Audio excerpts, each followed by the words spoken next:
Sari Go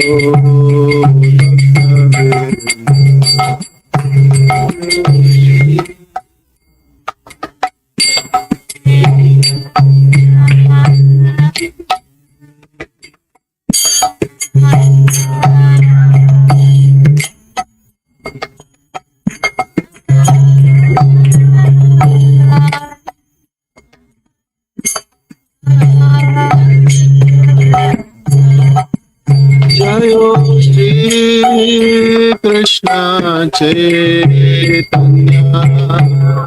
Prabhu Nityananda Shri Advaita Gadadhara Srivasadi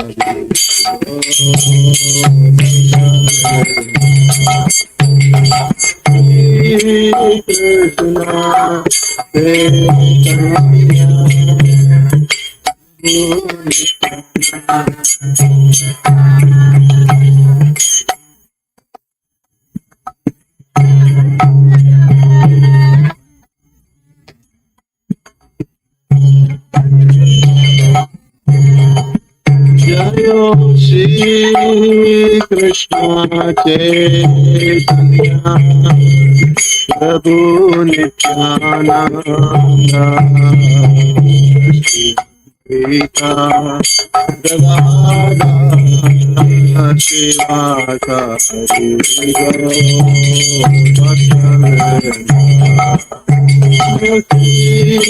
Krishna.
Hare Krishna, Hare Krishna, Krishna Krishna, Hare Hare, Hare Rama, Hare Rama, Rama Rama, Hare Hare, Hare Krishna, Hare Krishna, Krishna Krishna, Hare Hare, Rama Hare Rama, Rama Hare Hare, Hare Krishna, Hare Krishna, Hare Hare.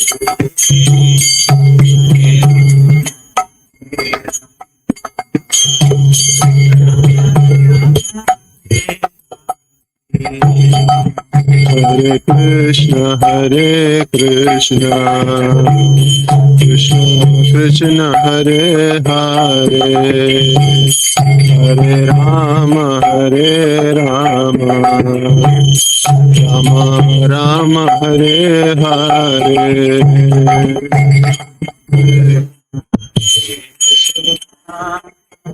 Krishna Krishna, Hare Hare, Hare Rama, Hare Rama, Rama Hare Hare, Hare Krishna, Hare Krishna, Krishna Krishna, Hare Hare, Hare Rama, Hare Rama, Rama Rama, Hare Hare.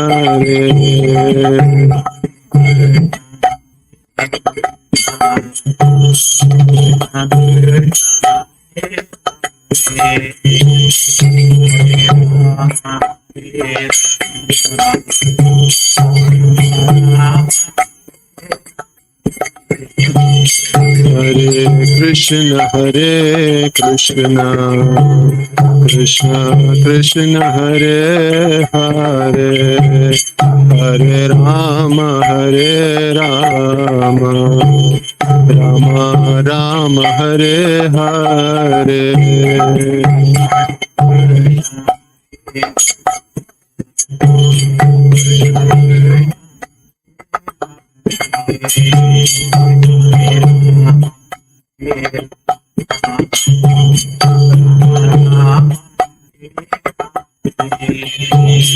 Hare Krishna, Krishna Krishna, Hare Hare, Hare Rama, Rama Rama, Hare Hare.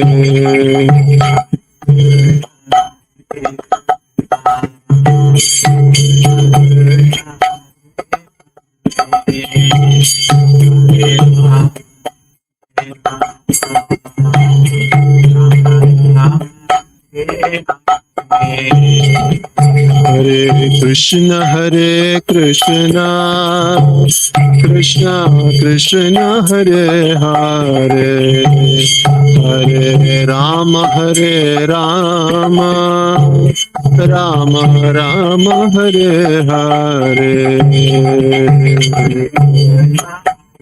Krishna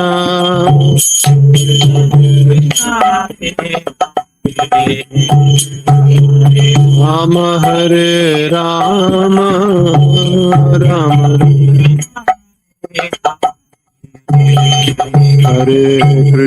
Hare Krishna, Krishna Krishna, Hare Hare, Hare Rama, Rama Rama, Hare Hare.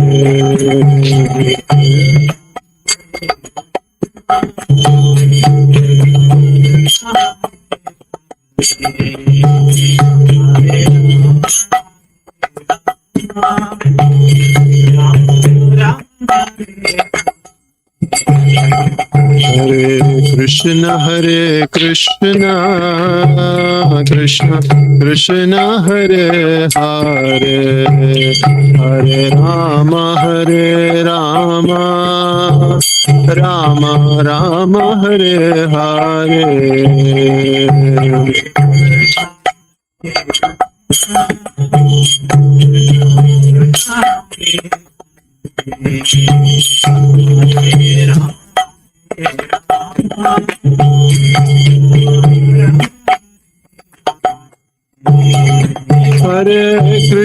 Hare Krishna, Krishna Krishna, Hare Hare, Hare Rama,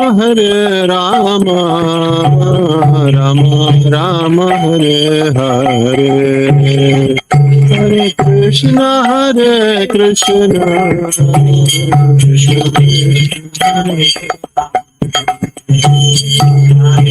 Rama, Hare Rama,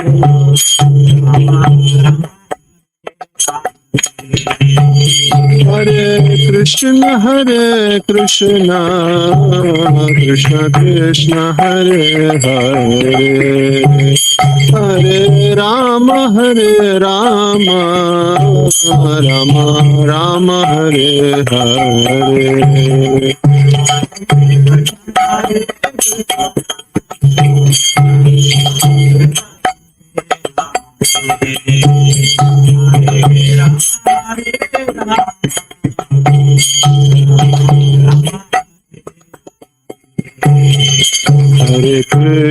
Hare Krishna, Krishna Krishna, Hare Hare, Hare Rama,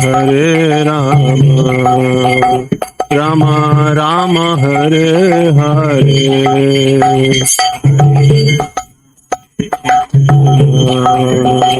Krishna Hare Hare.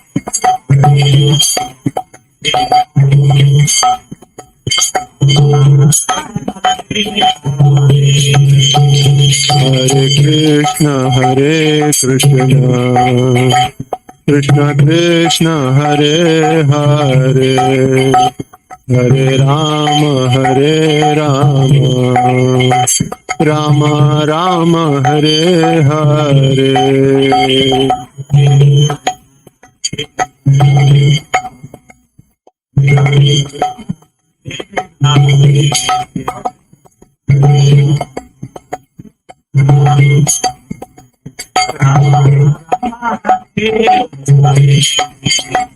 Hare Hare Krishna Krishna Krishna Hare Hare Hare Rama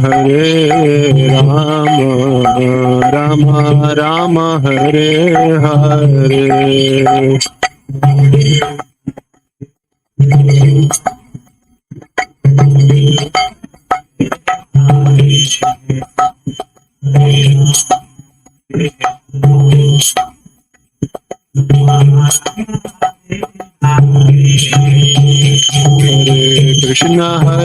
Krishna Krishna Krishna Hare Hare Hare Rama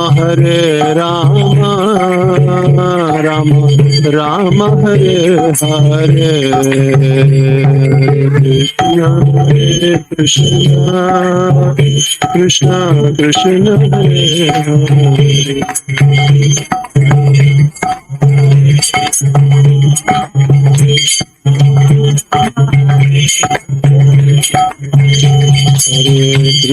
Hare Krishna Krishna Krishna Hare Hare Hare Rama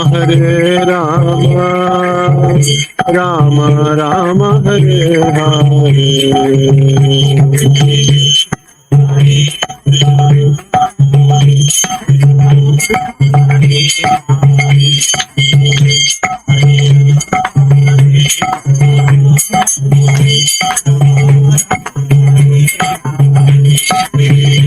Hare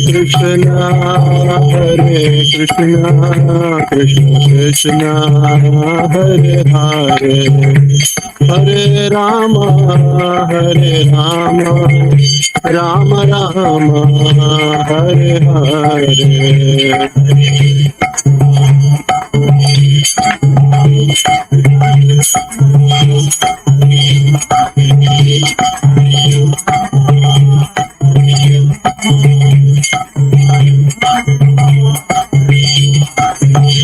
Jayo Radha Madhava Sri Radhe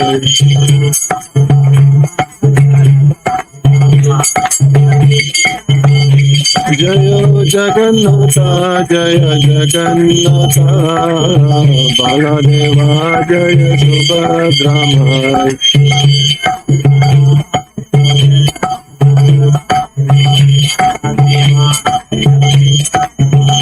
Jaya Nitya Gaura Sundar Jaya Nitya Gaura Sundar Jaya Nitya Gaura Sundar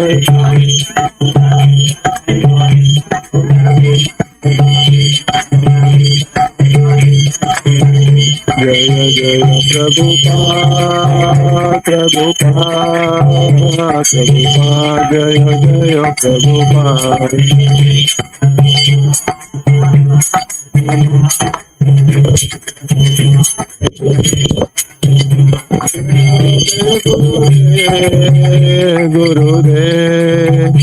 Gurudev Jaya Jaya Gurudev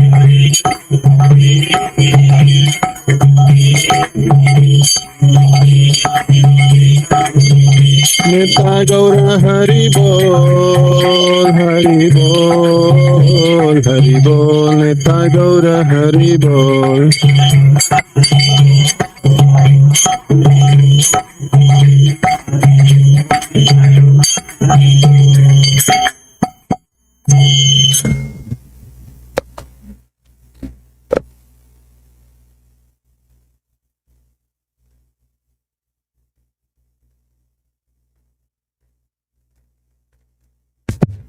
with Chaitanya Bhagavata.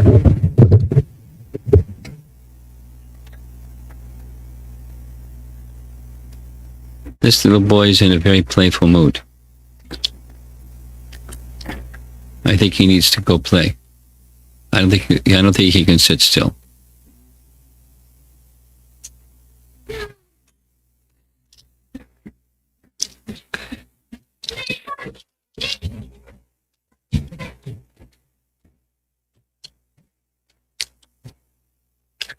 Okay.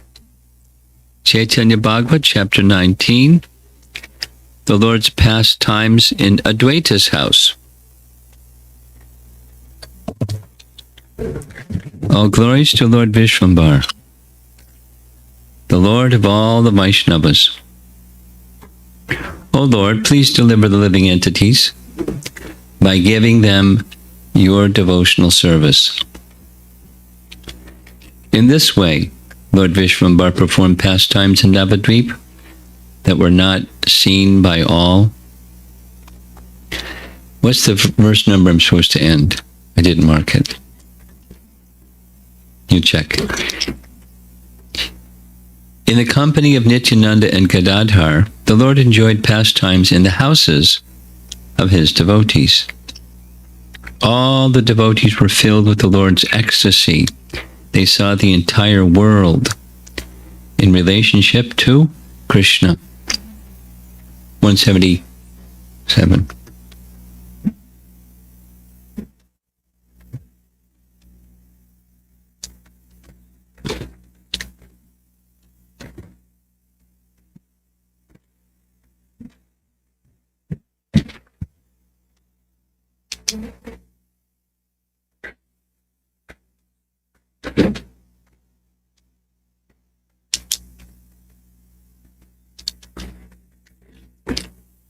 They were constantly absorbed in love of God and had no external consciousness.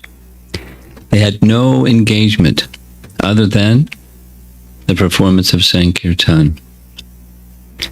Of all the devotees, Advaita Gosai was most blissful. No one was able to understand his unfathomable characteristics.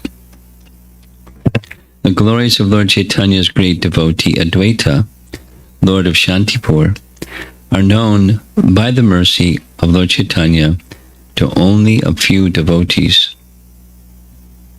When Vishwambar regained his external consciousness, he would offer respect to all the Vaishnavas and particularly to Advaita.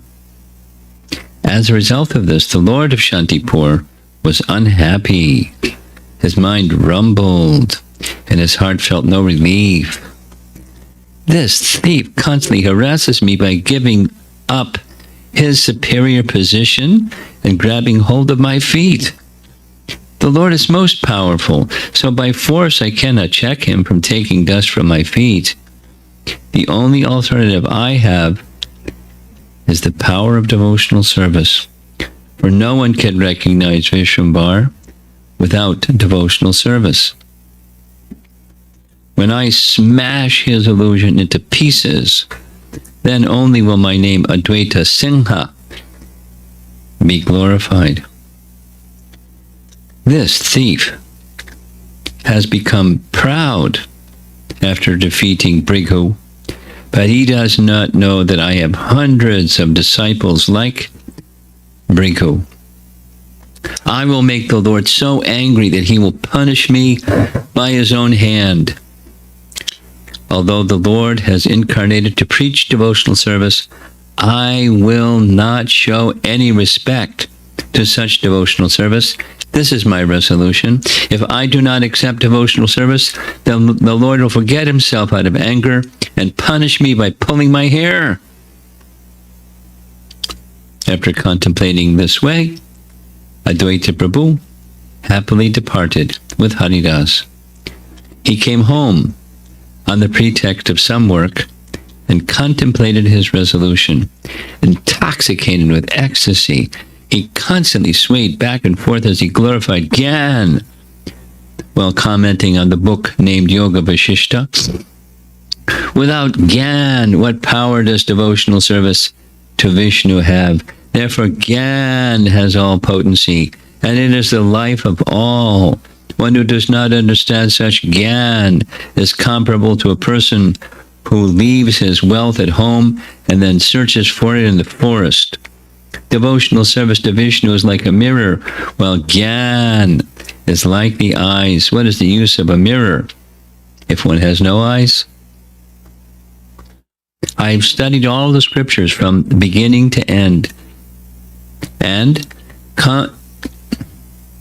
have come to the conclusion that Gyan is the essence of everything. Haridas knew well the characteristics of Advaita.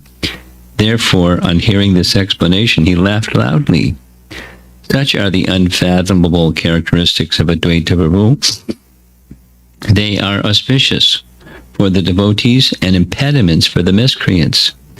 Lord Vishwambar is like a desire tree that fulfills everyone's desires. Therefore, he understood Advaita's resolution. One day, the Lord was joyfully wandering about the city, looking at his creation with Nityananda. Brahma considered himself to be fortunate. The Lord is mercifully looking at my artistic work. It appeared that 2 moons were wandering about, and everyone appreciated their presence according to their surrender. All the demigods watched from outer space. On seeing the 2 moons, various thoughts went through their minds. On seeing the presence of the moon-like lords, they considered their planets to be the earth and earth to be heaven. By the influence of the moon-like lords, they considered themselves to be human beings and human beings to be demigods. On seeing the 2 moons, they thought, "We have never seen 2 moons together in heaven." One of the demigods said, "Listen to my words. One is the original moon and the other is a reflection." Another demigod said, "I think that out of our good fortune, Lord Narayana has provided us with 2 moons." Someone said, "The Father and the Son are like one. I think one is Mercury, the son of the moon." Commentary? Text 37.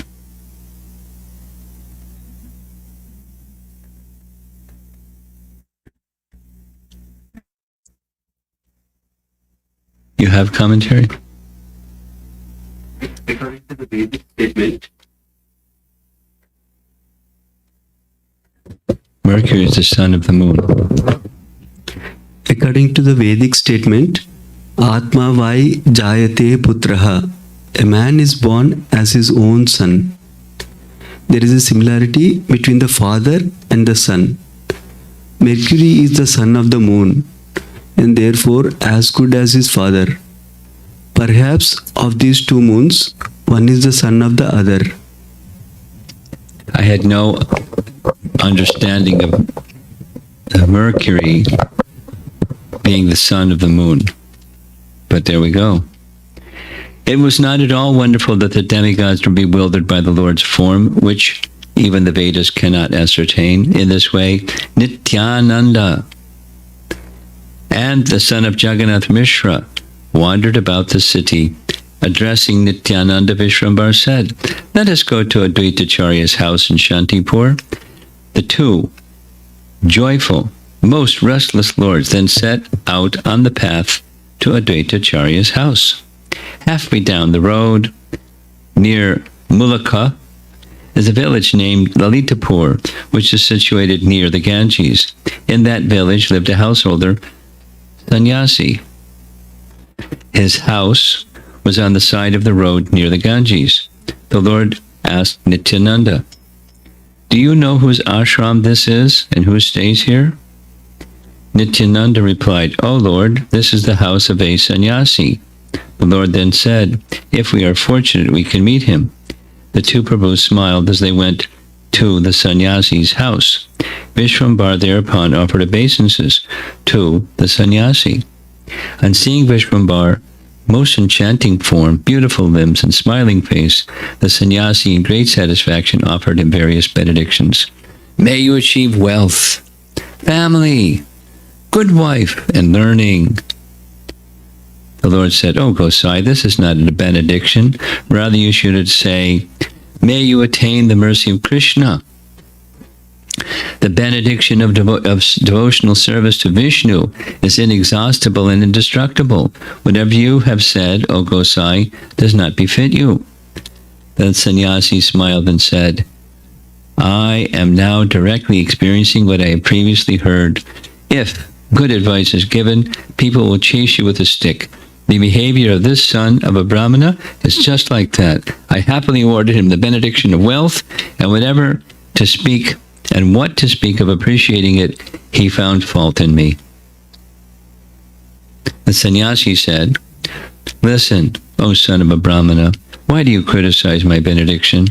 If one who has taken birth in this world does not engage in sense gratification, does not enjoy beautiful women, does not accumulate wealth, then what is the use of his life? And you are embarrassed to accept the benediction of such wealth?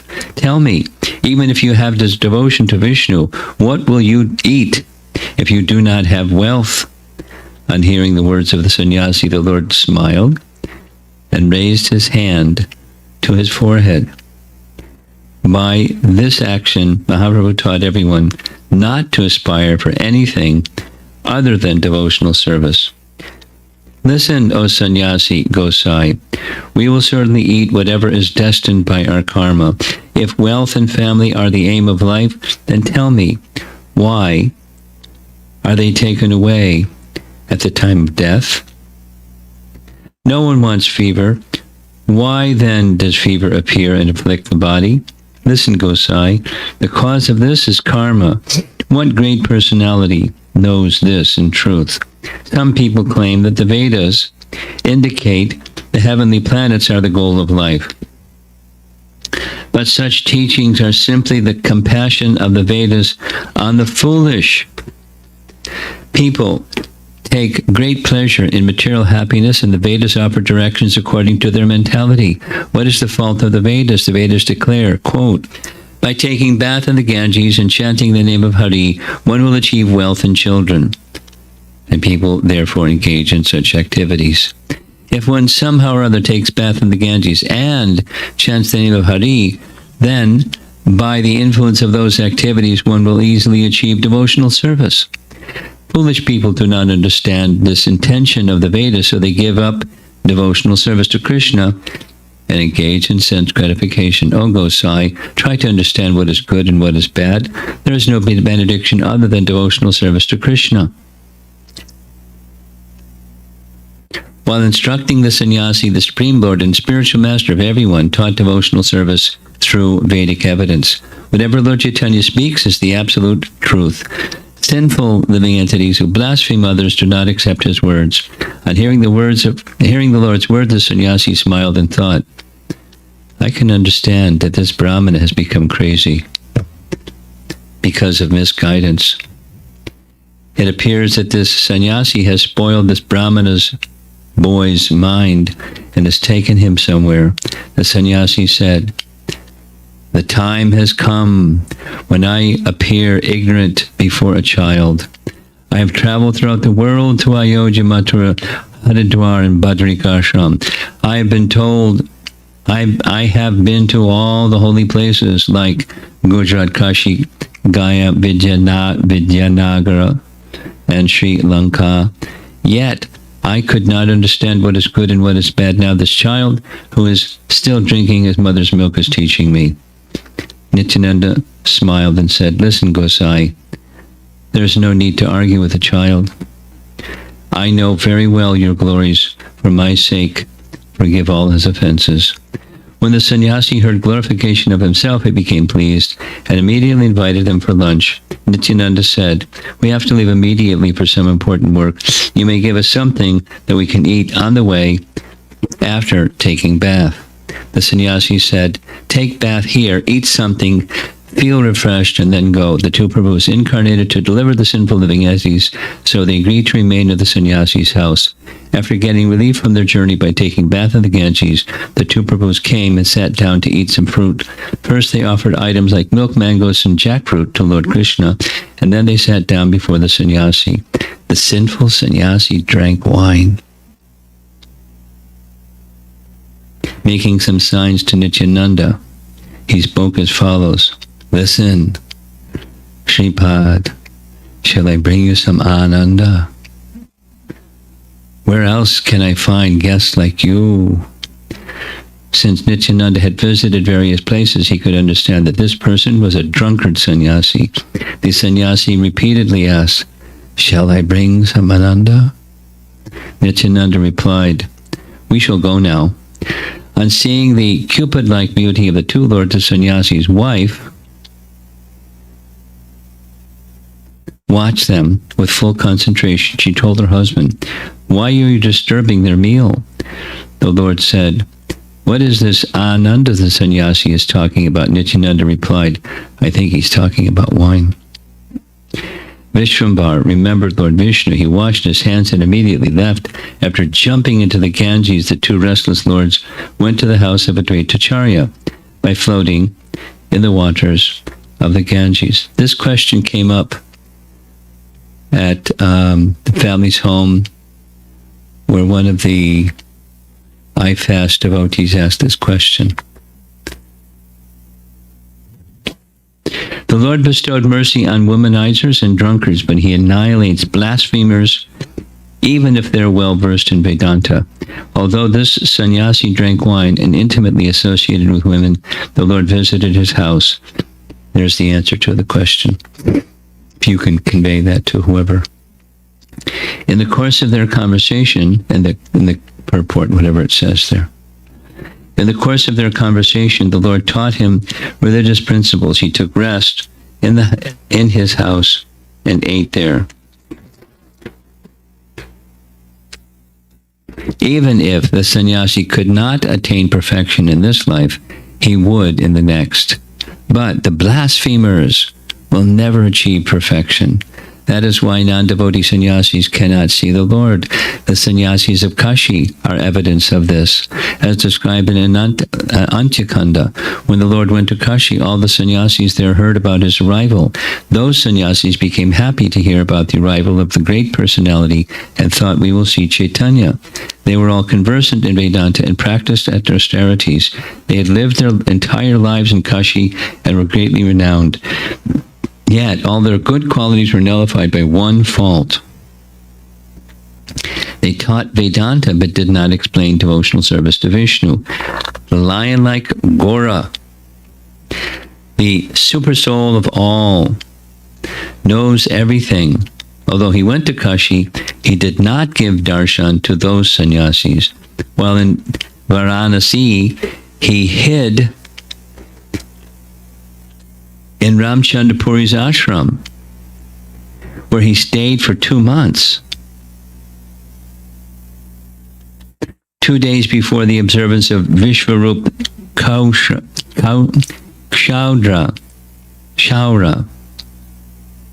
2 days before the observance of Vishvarup Kshaura, the Lord departed secretly, so that he would not be seen by others.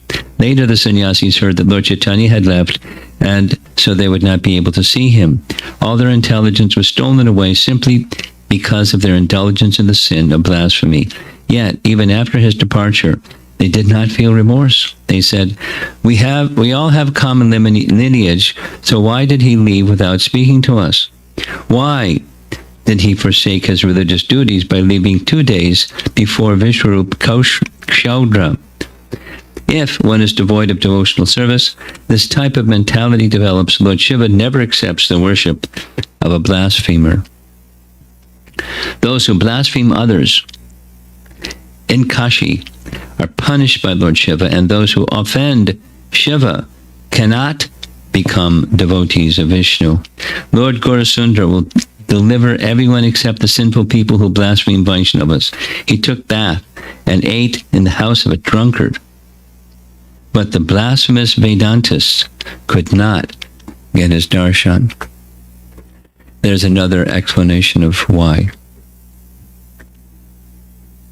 A living entity who does not fear Lord Chaitanya's punishment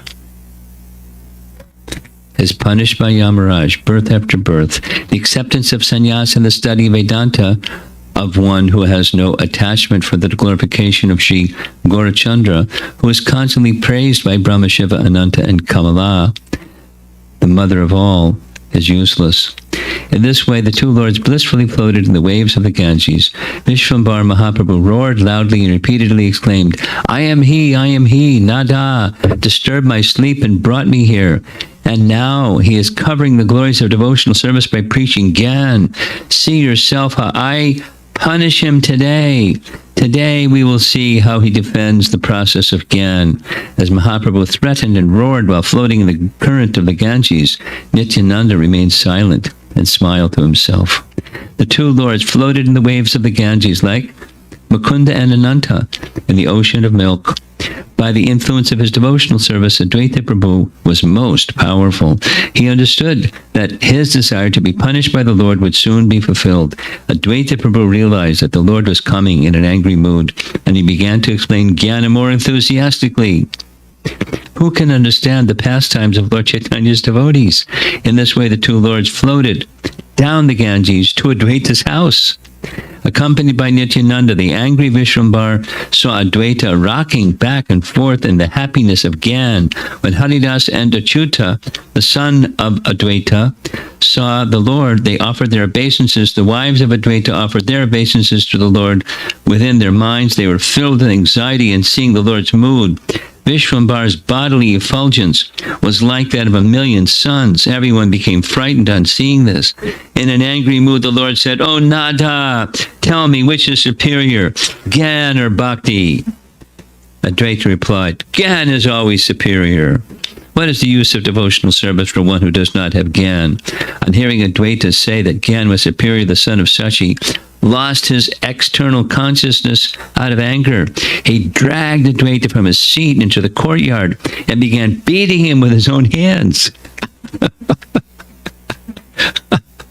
Pastime. Although she knew everything, Advaita's chaste wife and mother of the universe tried to restrain the Lord. "Spare his life. He's an old Brahmana. For whose benefit do you chastise him? This Brahman is so old. What more will you do to him? If something happens to him, you will be responsible for the consequences." On hearing those words, befitting a chaste wife, Nityananda smiled. Haridas Prabhu remembered Krishna in fear. In his anger, the Lord did not hear those words, befitting a chaste wife. He roared and threatened Advaita with proud words.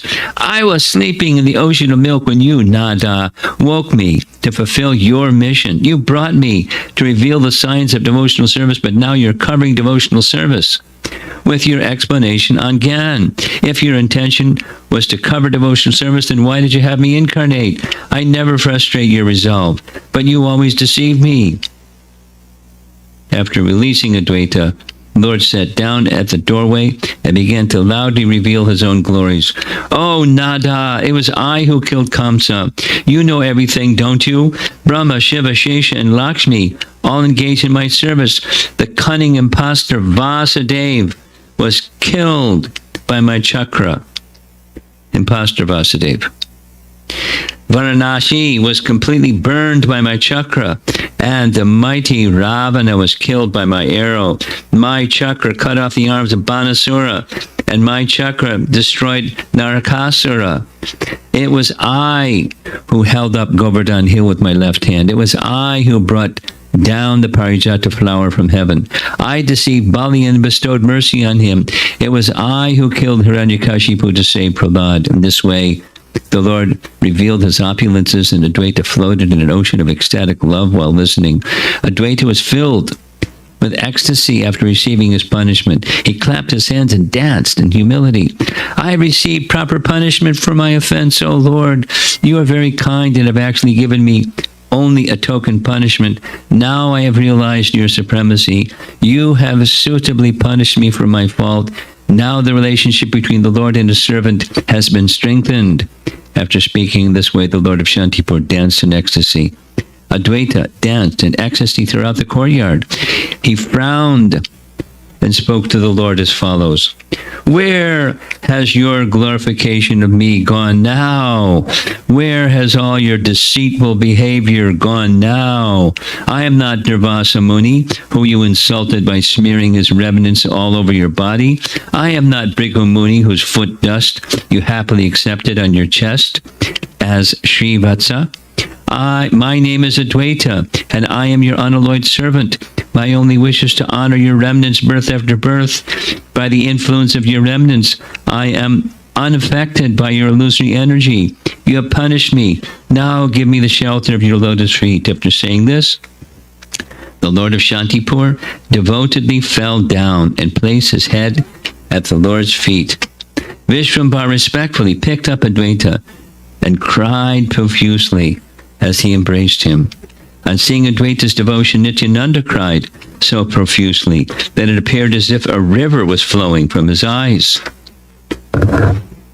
Haridas fell on the ground and cried. The wife of Advaita and all their servants began to cry. Achyutananda, the son of Advaita, also cried. Advaita's entire house became filled with ecstatic love of Krishna. Vishvambhara felt embarrassed for having beaten Advaita, so he happily awarded Advaita a benediction. Quote, I will bestow mercy on any living entity, even an ant, insect, animal, or bird who takes shelter of you for even a moment, even if that living entity commits hundreds of offenses against me. On hearing the benediction, Advaita Mahasai began to cry. He caught hold of the Lord's feet and humbly spoke as follows. O Lord, whatever you spoke can never prove false, but please listen to my declaration. If one worships me, but does not worship you, then may his devotion to me annihilate him. One who does not worship your lotus feet and accept you as the Supreme Lord is not dear to me. Anyone who worships you is my life and soul. I cannot tolerate a person who disregards you. I cannot look at the face of a Vaishnava Aparadi, even if he happens to be my son or a servant. If one transgresses you and worships millions of demigods, those demigods will kill him on some pretext. These are not simply my words. They are the words of the Vedas. The killing of Sudakshina is evidence of this. Who's Sudakshina? It's the next verse. Sudakshina was the son of the king of Kashi. He worshipped Lord Shiva to get some powers. Then he had some problems with Krishna. So what are we hearing here?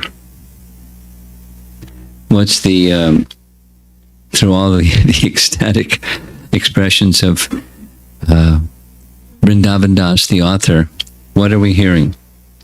What is he communicating? He's communicating that a few things, simply. Lord Chaitanya, as we hear notionally or in principle, Lord Chaitanya can easily uplift persons who are sinful, give mercy to persons who are sinful, show kindness to persons who are sinful, have them relieved of the actions of their sins and come to an elevated position. However, so that's like that the so-called sannyasi drinking wine and having a wife and offering Lord Chaitanya wine. So he left the place, but he was showing that such a person can see the Lord and receive mercy from the Lord, and if not in that life, in his next life, become a devotee of the Lord. One. And second is persons who are offenders. And offenders can mean different things. But those who are offenders, the Lord doesn't show his mercy to. At least apparently. Now, Advaita, that's a principle, a devotional service principle. One of the offenses, at least that Advaita was attempting to invoke the Lord's take superiority over him was placing the position of Gyan above Bhakti. And it's a very essential teaching in the life of devotional service. One of those places is Brahma's prayers, but the place of or Kunti's prayers, the place of Gyan, it never has access to understanding Krishna. It's a covering of real knowledge of Krishna, and the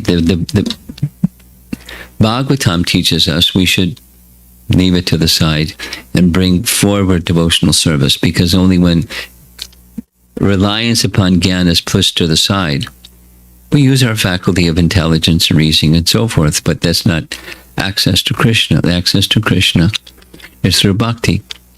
So Lord Chaitanya came to teach that, and those that profess otherwise, at least in this case with Advaita, he knew that would irritate Lord Chaitanya like anything. So he did it purposely to invoke the superiority of Lord Chaitanya over him. And when Lord Chaitanya, in fact, did that, as was what Advaita wanted, because Lord Chaitanya would do what Advaita wanted. He's the Lord, but he does what his devotees want. Now, he also does other things. He honors Advaita. The Lord honors his devotee. Yes? The Lord honors his devotee. And the classic example is Bhagavad Gita. Krishna had already shown to Arjuna that the persons on the battlefield were already destroyed. It was already decided. But I want you to take the credit. I want you to be honored and remembered. So please do that. You take the battle. You fight the battle. Krishna wanted glory to go to... There's so many examples. Krishna likes to honor his devotee. So Lord Chaitanya likes to honor Advaita. So what did he do? I give this benediction. Anyone who becomes devoted to you will have all of their material misgivings taken away, etc., etc.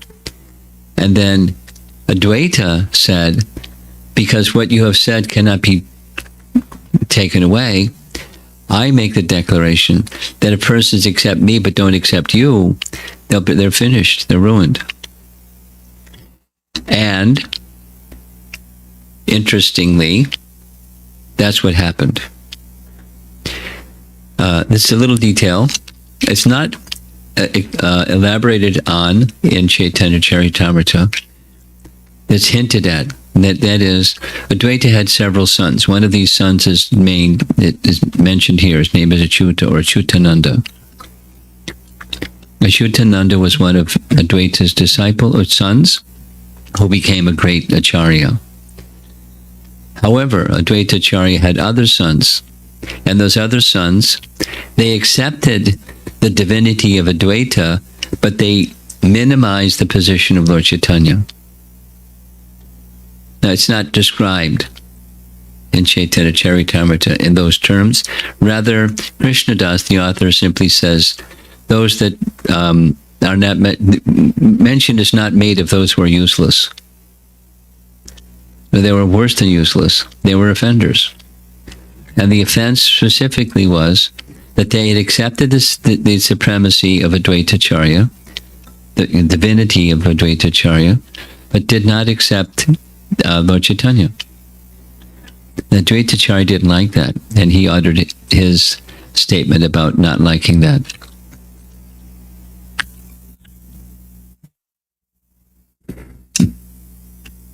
How did you know? Mothers know. Pretty amazing. Okay. So that we should make them, we honor Advaita Acharya. We don't honor him separately from Lord Chaitanya. That was Advaita Acharya's wish. Lord Chaitanya wanted that honor goes to his devotee, Advaita. And so honor goes to Advaita. And Advaita wants that honor not go to him separately, but in conjunction with Lord Chaitanya. So that's how Vaishnavas appreciate other Vaishnavas. We appreciate them in relation to the Supreme Lord. Even in the position of Mahavishnu or Advaitachari, who is Mahavishnu. I hope you're catching this point. We honor devotees, and the devotees want to see the honor of the Supreme Lord.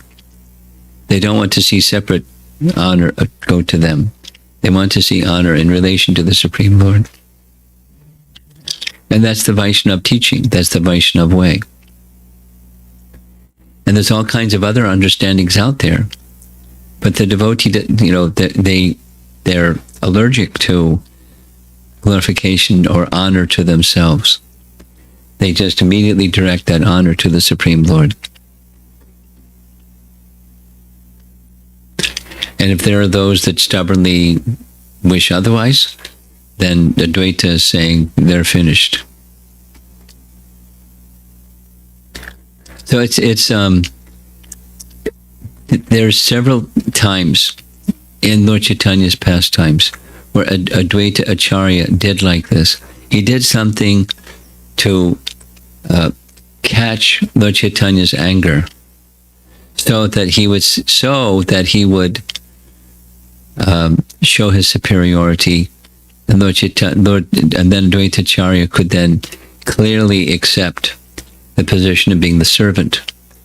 He liked being in the position of servant, not being the position of honored by Lord Chaitanya or honored by others separately from Lord Chaitanya. He enjoyed the position of being the servant. And he wasn't content with anything else. So this narration goes on. I guess we'll continue it some tomorrow evening or something like that. It's a very interesting way to learn Vaishnava etiquette and learn our philosophy.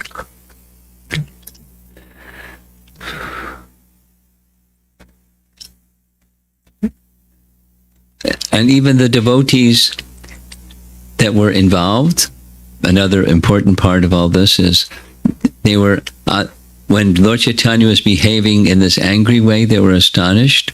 When Lord Chaitanya showed his mercy, they were crying in joy. He was stimulating their love, and the love was exhibited, and the exhibition to stimulate their love was pretty extreme, beating an old man. But, obviously not hurting him, but conducting himself as if he was hurting him. They were shocked. But it was purposeful.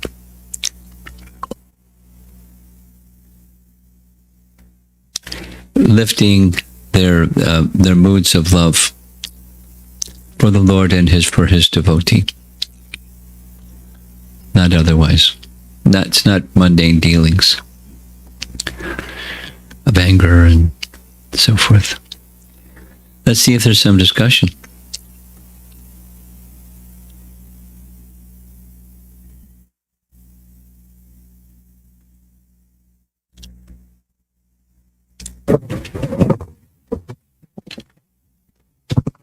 Hare Krishna Maharaj, thank you so much.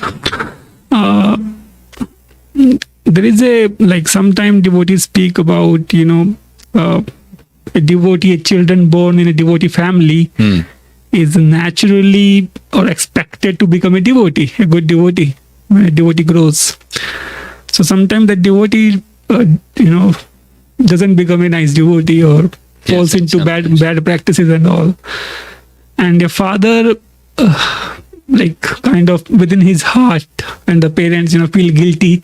Did I do something bad, or I didn't cultivate him nicely?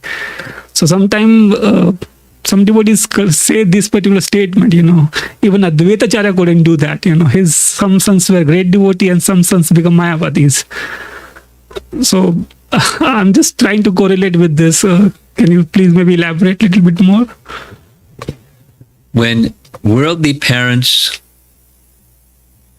And Advaita have similar outcomes. The cause is not the same.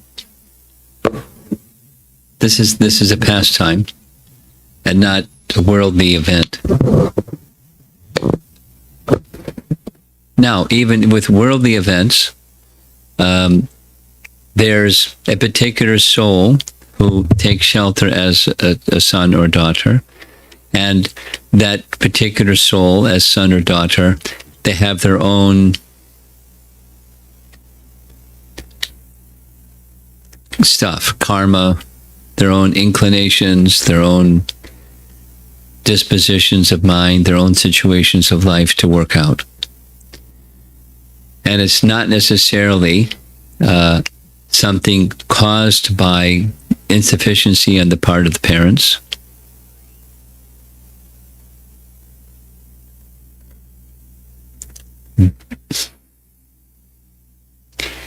Souls are making their choices, even with good parents. And that has to be acknowledged. So good parenting doesn't mean in all circumstances 100% good fruit. But good parenting means good parenting. And there may be other outcomes, depending upon free will choices. And that's a complex situation of persons who are living out something and making choices and then continuing down that trend of that something that they made their choice about, following a thread of whatever it is, sensual or intellectual or something. I mean, the same, not the same, identical, but same as, let's say, disciples of Prabhupada or even children of Prabhupada. Some were more elevated, some were less. The same Prabhupada. So, it's not all bad parenting. It's not all, well, what can we do? It even happened to Advaita. So it's we take responsibility for our devotional consciousness, and for everything we do, parenting or otherwise, we make our best effort, and we're insufficient. That's understood. We make our best effort.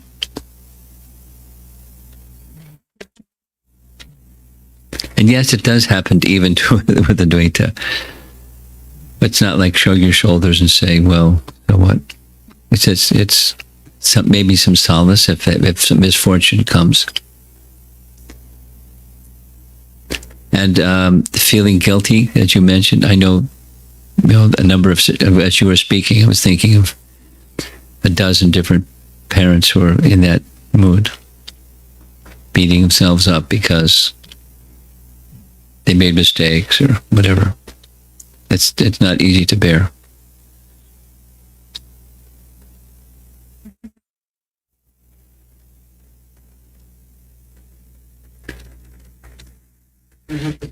Okay. No, we want the online people to be able to hear. And if you could take your mask down, I could hear you better too. Okay. So this Down, is for down mask. this is for Bhagavatam. Bhagavatam. Yeah. Okay. Then Chitraketu, based on the Angiris Muni and Narada Muni, they teach the Bhakti Yoga, and based on the two slokas, he meditated and he went to the Sankirtana Loka. Well, he went to Vidyadhara Loka. Vidyadhara. Chitraketu became king of Vidyadhara Loka. King Chitraketu became king, Yeah. ruling personality in Vidyadhara Loka, right? Yeah. First he went different layers. Then finally he went to Anantasesha, right? Anantasesha or Sankirtana, I think. Then, Okay, you keep going. Go okay, ahead. then Sankirtana said something. Okay, there is 10 slokas to Chitraketu, and after that he got some vehicle. Okay, so after that he took that vehicle and he went to the Vidyadhara Loka with yakshas, some ladies yakshas something, and they singing always Harinam Kirtana. After that, through that one he went to the Kailasha. So he went to the Kailasha, then Shiva, Parvati sitting lap of Shiva. Yes. Then he laughed. Okay, so I have a question here.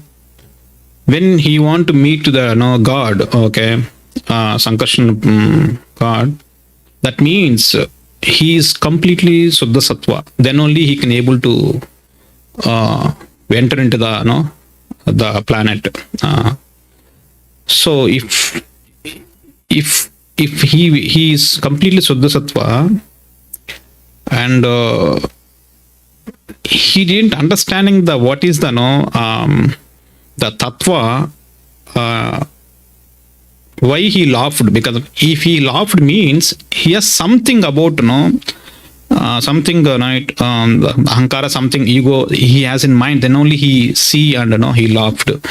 Okay, so if he has something, then how it's possible he meet with it, Sankirtana Bhagavan? He entered into that planet. I got your logic. Okay. A very, very simple and short answer. His speaking that Parvati interpreted as laughter was actually glorification.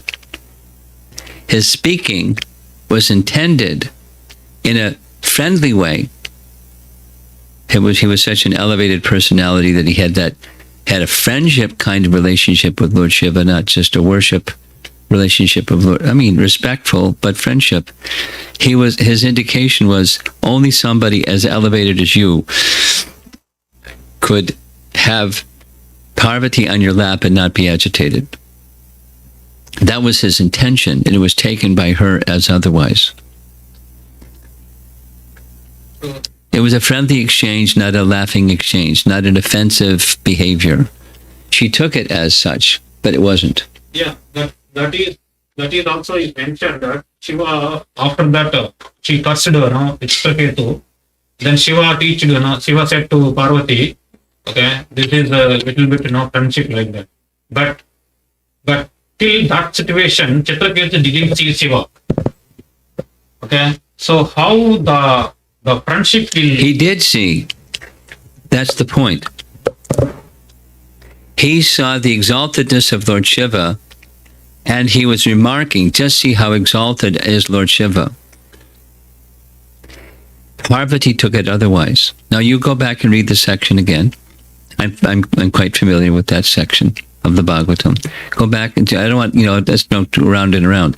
It was Shuddha Sattva. He wasn't offensive. She read it as offensive. It wasn't offensive. It was appreciation and glorification. So finally, this is a conclusion that because of Parvati also want to Chitraketu go immediately to the Goloka Vrindavan. That's the reason for his good purpose only. God is created like that. Or not just Parvati's wish, but the Supreme Lord's wish. Yeah, that this devotee could then do some other service for him. And so he did. As Vitrasura, and spoke of Vitrasura's words and so forth. A little intricate in the fulfillment of the Lord's plan, but it was the Lord's plan all the way. And it was demonstrated. In his next life, it was demonstrated as Vitrasura. He's on the Uttama Bhagavat platform. He was already there. And now he attained the spiritual world, as you said. You have something, I can tell. Okay.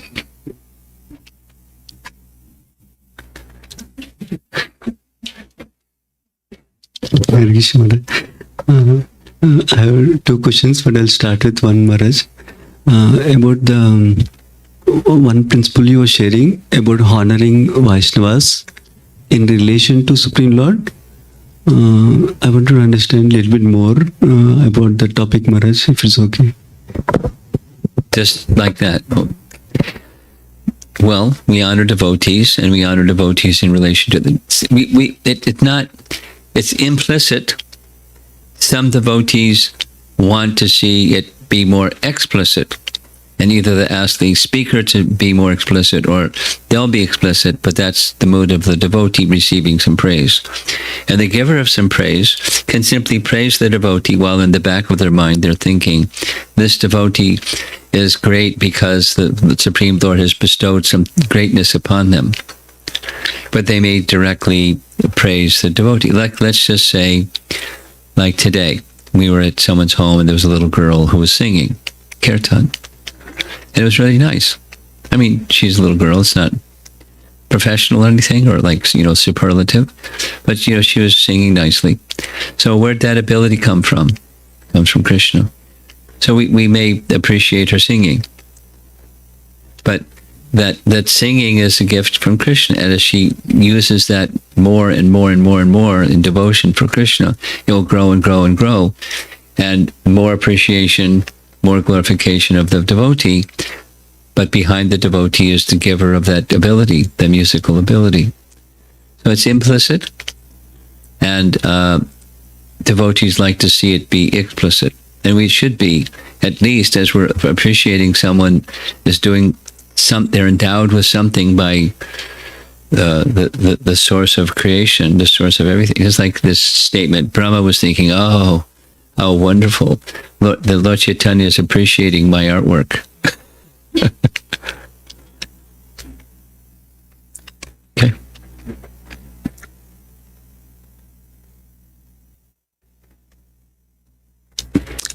I don't have specifics. They relate to the offense thing. So one devotee is a nice devotee and is serving nicely, doing different services at the temple like that. But then they encounter a situation in interactions with another devotee, and somehow the other devotee took it as an offense, but they don't want to forgive anymore. They don't behave friendly anymore. So this particular devotee now is constantly thinking about it not being peaceful, and so every time they need to go to temple also they hesitate like that.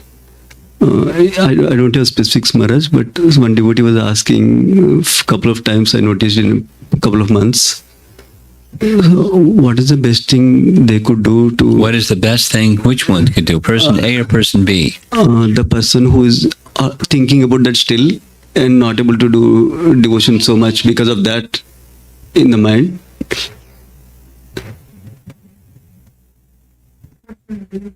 Yeah, person B, the one who, person A got offended, but person B was not. That was not the intention. They just still asked, sorry, please forgive it. Well, but then person B still. Madhya Ch gives the answer. One continues, and after to request forgiveness, and after if the forgiveness is not given or the misunderstanding is not cleared, then they just resign themselves to devotional service as the means of purification. So that the person who is being misunderstood, they just have to accept it and take shelter of devotional service as the means to rectify things long term, in terms of the between person A and person B.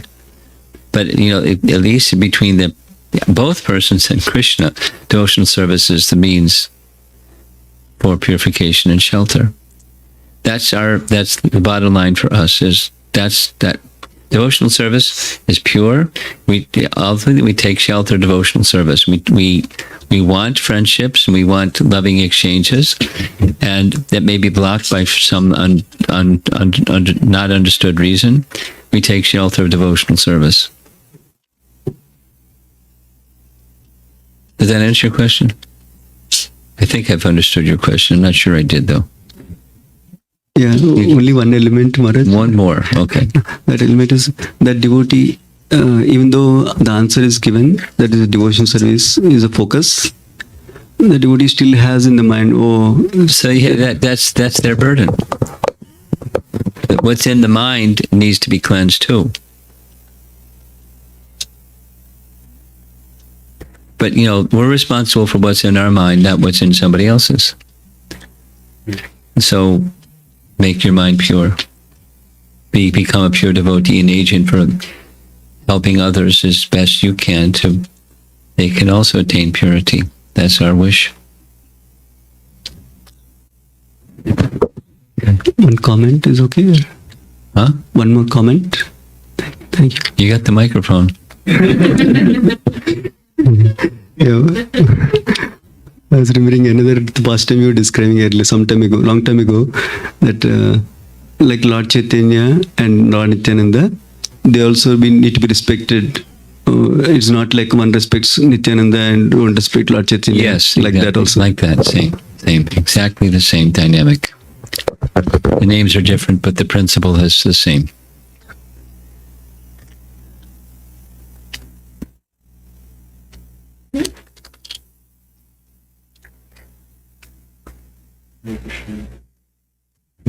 Hare Krishna Maharaj. My question is jnana enough to reach liberation? Like we normally say that ignorance is the cause of suffering and knowledge is actually the cause of your liberation. So like Prabhupada, Jnana is the cause of release from suffering, but not the completeness of liberation. Go ahead. So Prabhupada used to say like you have to sugarcoat jnana with bhakti. He said you have to sugarcoat jnana. He said that. Bhakti, yes. No. It has to be sugar-coated with bhakti. No. I mean, I'm not familiar with any statement that says sugarcoat jnana. I mean, Do you have a reference for that? In a lecture, he says that like karma has to be when it's connected to God, it's karma yoga. Oh, that's different. Jnana connected. Okay. Okay. That's not sugarcoating. That's called yoga. Yes, he When also mentioned. when you take karma and connect it to bhakti, then it becomes karma yoga. When you take gyan and connect it to bhakti, it becomes gyan yoga. But there's gyan that's not connected to bhakti. That's not sugarcoating. It's connecting. Yeah, I think probably for the benefit of audience, he probably mentioned the word, but Okay. My question is, Gyan in itself, it's connected to Krishna. How can you separate? Everything connected to Krishna. Is there anything not connected to Krishna?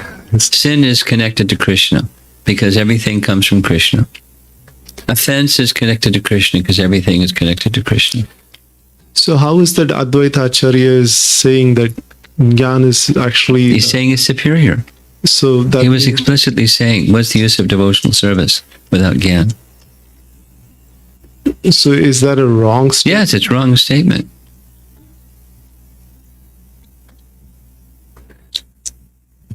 Gyan, standalone Gyan. Not Gyan Yoga, but Gyan. Yeah, I can visualize a standalone Gyan. What is it? Impersonalism. No bhakti, no devotional service. Aham brahmasmi. That's standalone Gyan.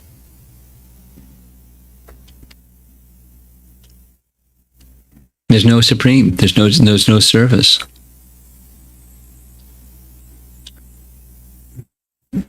I mean, that's not a classic phrase, standalone Gyan. I just spoke it like that. But Gyan that's not connected with bhakti, there's no devotional service involved.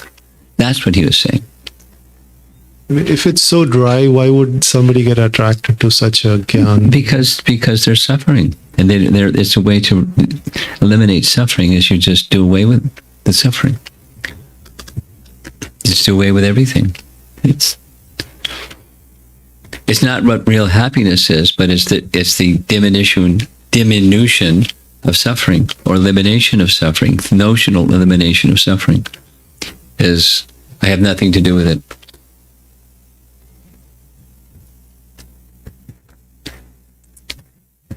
That's nirvishesh. That's Buddhism. And the Adi Shankara teaching is almost the same. Jagat Mithya.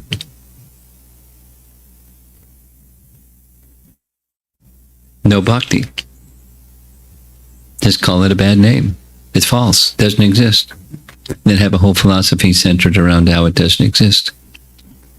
Anyway, your question was, how can someone take shelter there? It's out of frustration. Vitaraga bhaya krodha. You know that verse from Bhagavad Gita? It's out of frustration, krodha. One takes shelter of such things. There isn't really any shelter. It's just like frustration. Okay?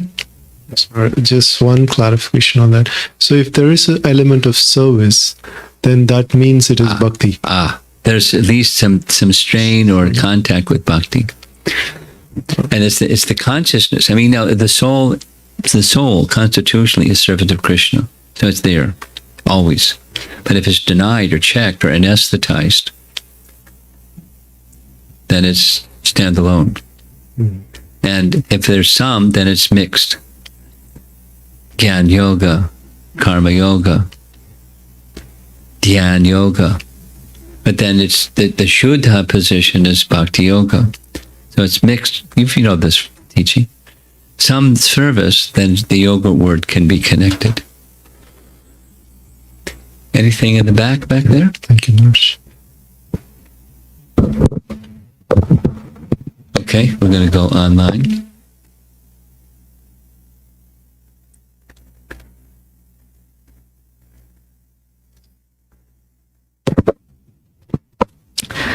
The first question is from Radha Kunja Bihari Das. Hare Krishna Guru Maharaj, how is the drunken sannyasi not an offender? How can he take a wife and drink wine? It's sinful. And even offer it to the Lord? It's sinful.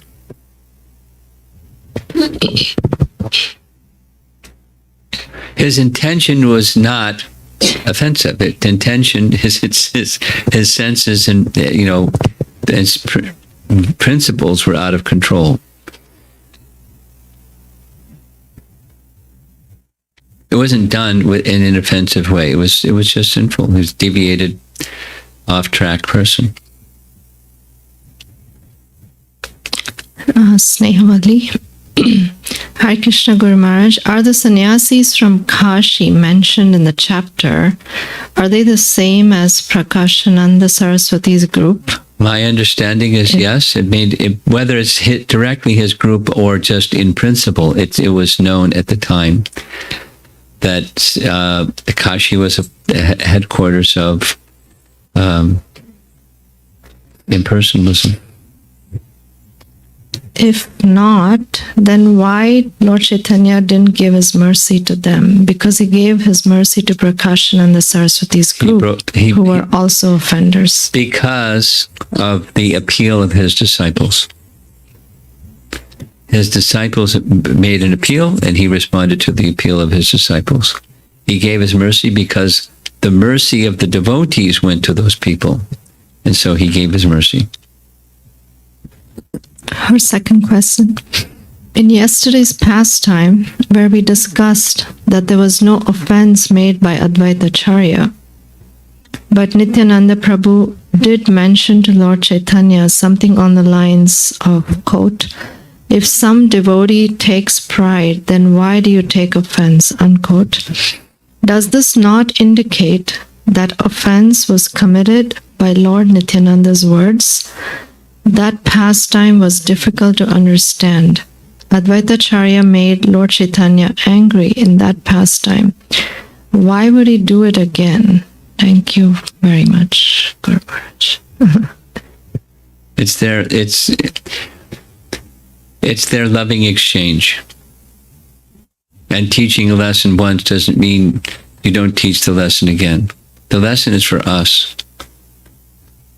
And the lesson is, however honored and however great or etc., you take the position as Advaita is doing, and take the position as Advaita is doing of honoring the Supreme Lord. And it's said specifically, the pastimes of Advaita are most difficult to understand. So if you don't understand them, you're in good company. They're not easy to understand, but just try to appreciate this principle that although he was worshipable, He wanted to worship Lord Chaitanya. And he was not comfortable being worshipped. He was comfortable worshiping Lord Chaitanya. So the application point for us is, if some honor goes to you for whatever the reason, maybe you cooked a nice feast or something, you made a nice garland or something, you helped make a new outfit for the deities for Ram Navami or something, and you appreciate, oh, you did such a nice job. Immediately, the teaching is, let the honor go to the Supreme Lord. That's the application of this understanding. And why it happened more than once was to repeat the understanding. And in terms of rasa, to enjoy that kind of exchange with one another. They enjoyed that kind of exchange. Not only Advaita enjoyed that kind of exchange, but Lord Chaitanya enjoyed that exchange. That's relationship. It's two-way appreciation. Could I ask something in continuation with Sundaranand Prabhu's question? So I'm thinking of just sometimes, like somebody in a leadership role, they take offense or they come to some conclusion about some devotee, right? That happens. So, while the devotee wants to take shelter of devotional service and so on and continue, but I think part of what causes so much anguish for the devotee is not being able to associate with devotees in the same way, or not having those avenues, not having a sense of belonging. Those things which are so essential for Krishna consciousness, when they get taken away, it just seems to be very difficult sometimes. Yes, it does. I'm familiar with the territory. Yeah. I'm thinking of multiple persons. I was also, but the answer that I gave doesn't change. If there are some things in life, whatever the circumstance may be, some we can take steps to see if that can be adjusted, and if it, as we're taking steps to see if that can be shifted back to a more amiable situation. Where is our shelter? Our shelter is in Sat. Our shelter is in devotional service, the eternal devotional service of the Lord. That can't be taken from anyone at any time, by any circumstance. And if after some time it doesn't change, that you still have that shelter, you grow that shelter of devotional service. That's what we do. And yes, it's all the things that you said. Some feeling may linger. It's not like that feeling is dirty, and you have to you're just beat yourself up because you're dirty. But you take shelter of devotional service because that's what's eternal. That is our position. And the devotional service can't be taken from a living entity by any circumstance. That's our shelter. And circumstances are, fortunate or unfortunate. And sometimes this way and sometimes that way. We take shelter of devotional service. That means taking shelter of the lotus feet of the personality of Godhead, regardless of circumstance. It's not easy. To repeat what you said. Sometimes it's difficult. That's our shelter. Anything else online? No? Anything else in the room? We have something in the back there. Okay, we're going to give you the microphone so the online people can hear.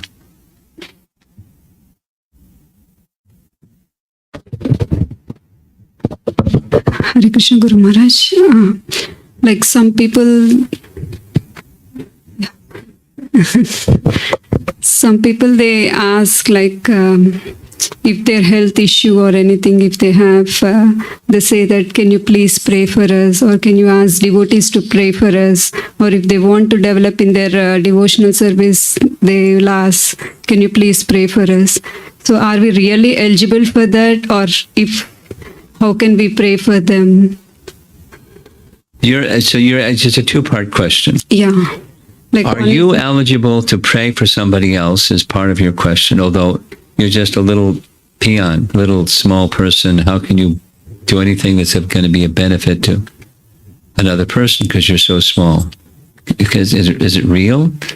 Can you do that? And if so, how can you do that? Yeah. That's your question. Yes, Maharaj. Your humility, one's humility is part of what attracts Krishna. So your prayer may not be the same, let's say, if Prabhupada prayed. No, because of his devotional power is not the same as yours. Yours is not the same as his. So Prabhupada's prayer on behalf of this other person would be far more dramatic, impactful than yours. But are you eligible? Yes.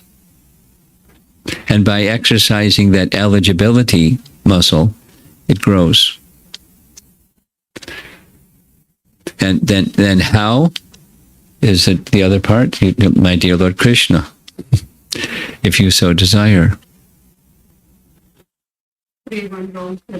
Well, but specifically, you can also, my dear Lord Krishna, if you so desire, please give your mercy to this nice person, nice devotee, or nice someone dear to me. Or, then it can go beyond persons that are known to you and dear to you. It can go to persons who are unknown to you. No persons who are suffering in this world. There's lots of those people. So we're little. Back to the first part, we're little. So then the second part, yes, you can chant one extra round, or you can offer this little simple prayer. My dear Lord Krishna, if you so desire. And then you fill in the blank.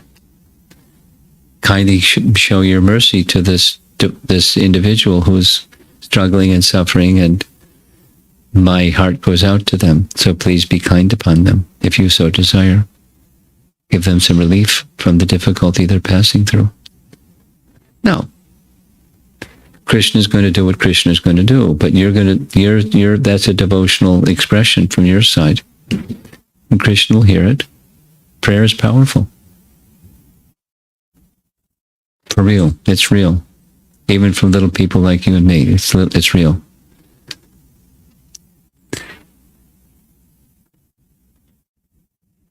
Krishna's 1-800 hotline.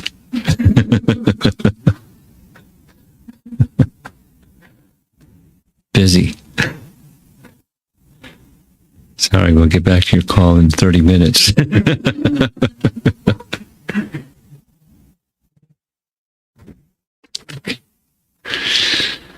Anything else? Yes. Yes, sure. Mask while you ask your question. Thank you. Thank you, Maharaj. I'm just trying to contemplate more on the jnana thing. Okay. Is there any possibility where there are so many examples I remember? There is no jnana, no knowledge, but there is full of devotion. Good. Devotion is not disconnected from Gyan. Vasudeve Bhagavati, you know the verse. Bhakti Yoga Prayot Janayati Ashu Vairagyam Jnanam Cha Yadahai to come. Causelessly, knowledge is connected to and arises from bhakti. No, is it so? We don't. Our lip doesn't curl and we spit on the word Gyan. It's to stand alone. So, for example, when we study Bhagavad Gita, it's not cultivation of Gyan. It's cultivation of bhakti. And within Bhagavad Gita, there's knowledge. But it's knowledge that is the resource, the asset of bhakti. And to the degree that we have bhakti, we'll realize it. To the degree that we don't have bhakti, we won't realize it. We'll take it as something else. This means that, and interpret in our own way, and all those things. Okay, my question was: is somebody starting, any sorts of yoga, and directly jumping to bhakti without any jnana, I'm just trying to understand. Well, then they read Bhagavad Gita and they get transcendental knowledge in relation to Krishna. Now, each of us are different, but just take that specific example. They're doing something. Say they're going to a yoga class and they're doing hatha yoga and pranayama. And somehow they meet a devotee, and somehow the devotee says, "Hey, come with me to the temple." And they go, "Wow, this is really great." They're not equipped yet. They really don't know what bhakti is. They don't know, that was my case. I didn't know nothing about nothing. I didn't, they didn't even know how to pronounce the word Bhagavad Gita. I pronounced it wrong for a long time. But I was attracted without knowing anything. But, being attracted to devotional service and prasadam, then purification came and started slowly to understand things, along with being attracted to bhakti. Krishna reciprocates with one who is attracted to him and his service. Vasudevi Bhagavati Bhakti Yoga Prayojitaha Janiyati Ashu Vairagyam Jnanam Cha. Causelessly knowledge and detachment arise. Just be attracted to bhakti, fantastic. Don't know anything, that's okay. Be attracted to bhakti, fantastic. And knowledge and detachment will arise by associating with bhakti. And if that means associating with bhaktas, that means associating with Bhagavad Gita and everything.